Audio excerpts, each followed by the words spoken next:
So again guys, Consuelo Park Part 2. Kasi nung sa kabila kanya is Part 1 yun. So, arat na! Busy. So, arat na!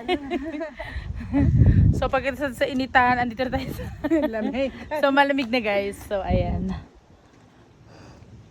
Diba? Dito na tayo. Alin? Ah, doon yun.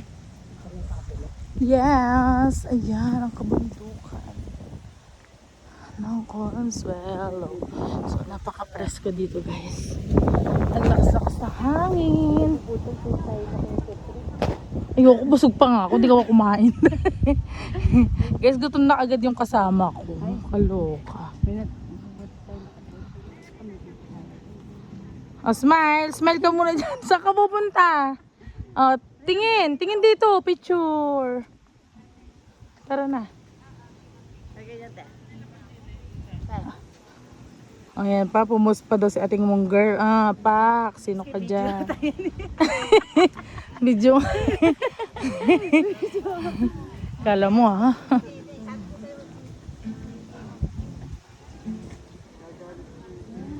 Ayun guys, so malapit na tayo. Tcharan! So ito yung kagandahan ng Consuelo Park. Kami galing sa baba. Hindi na kami dumaan ni mama. So and marami nagpipiknik dito. So ayan, pinakaganda yung Consuelo Park.